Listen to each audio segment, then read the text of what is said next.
दी उचियास एक ऐसा नाम जिसके पीछे बस ये होने से सिर्फ सामने वाला ही नहीं बल्कि उसका पूरा गांव किसी भी एक उचिया से लड़ने से पहले 100 बार सोचेगा। और अब इन उचिया को खास बनाती है इनकी ये पावरफुल आइस जिसे कहते हैं शाइन गन, जिसमें सबसे पावरफुल है मांगेक्यू शाइन गन, जिसमें जिस किसी उचिया ने भी ये अनलॉक की है उसने शिनोबी वर्ल्ड में अपने नाम के झंडे तो गाड़े हैं। और अब बोरुटो 2 ब्लू वोर्टेक्स के चैप्टर 20 में योडो ने सारडा को ये बताया है कि जो भी तुम्हारे करीब है तुम उसको बचाने के लिए उस पावर को यूज कर सकती हो। जिसके बाद फाइनली शिनोबी वर्ल्ड में अब तक की सबसे स्ट्रॉन्गेस्ट शाइन गन यूज होती है। लेकिन सवाल आता है इसमें ऐसा है क्या जो बाकी के किसी भी मांगेक्यू शाइन गन यूजर्स में नहीं था, और आखिर इसकी पावर क्या है? और अब इन दोनों के सवालों के जवाब तुम्हें इस वीडियो में पता चलेंगे।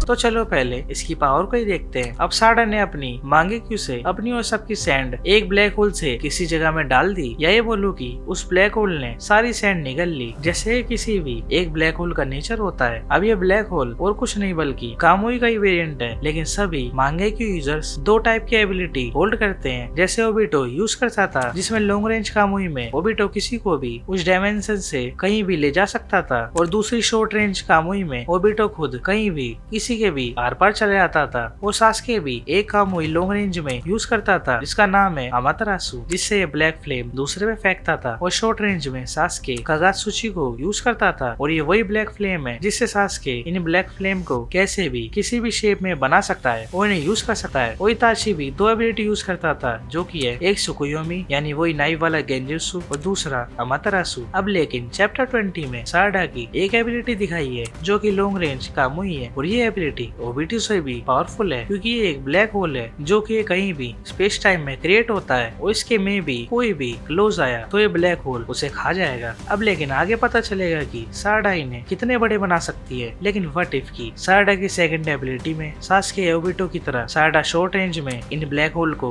यूज कर पाए। जैसे कि सारडा के आसपास ब्लैक होल है और इसे कोई भी टच करेगा तो वो एक अलग डायमेंशन में चला जाएगा। और अगर ऐसा होता है तो काकाशी की कामुई की तरह भी चांसेस है कि सारडा की सुसानो में सारडा इन ब्लैक होल एबिलिटी को यूज कर पाए। और जैसे बोरुटो रासेनगन उजुइको में पूरी अर्थ की रोटेशन यूज करता है, ऐसे ही अब सारडा भी एक यूनिवर्सल लेवल चीज या शायद प्लेनेटरी चीज को यूज कर सकती है। अब मांगेक्यू शाइनगन में इताची, सास्के और ओबिटो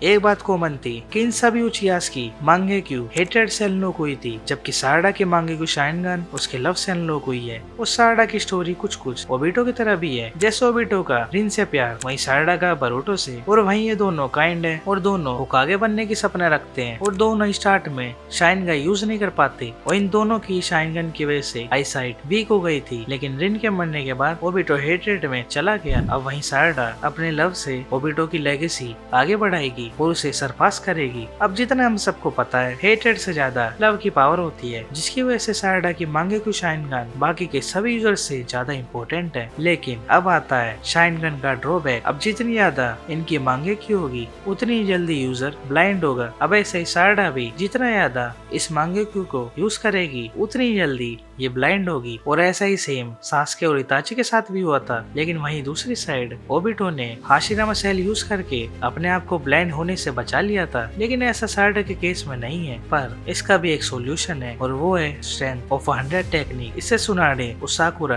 अपने सभी डैमेज को हील कर सकती है, और पॉसिबिलिटी है कि साकुरा सारडा को ये टेक्निक सिखाए। बट सारडा को इसे सीखने में काफी टाइम लग सकता है, तो सारडा की मांगेक्यू को काफी टाइम तक चलाने के लिए ऑप्शन तो है। बाकी अब इससे आगे चीजें तो किशिमोटो आने वाले चैप्टर्स में ही बताएंगे। लेकिन सारडा की मांगेक्यू से एक बात तो पक्की है कि सारडा अपनी एबिलिटी से सभी पास्ट उचियास को सरपास कर देगी, जो कि सुन करके मुझे भी अच्छा नहीं लगता, पर किशिमोटो ऐसे ही करेंगे। लेकिन भाई हम सबको पता है रियल बैटल में ओबिटो, सास्के, मादरा, इताची जैसे सभी उचिया सारडा को कभी भी हरा सकते हैं, क्योंकि बैटल आईक्यू और एक्सपीरियंस भी तो कोई चीज होती है। बाकी अब तुम्हें क्या लगता है सारडा की मांगेक्यू एबिलिटी कैसी होगी? और अगर वीडियो अच्छी लगी हो तो एनिमे जो चैनल को सब्सक्राइब कर लेना और वीडियो को भी लाइक कर देना।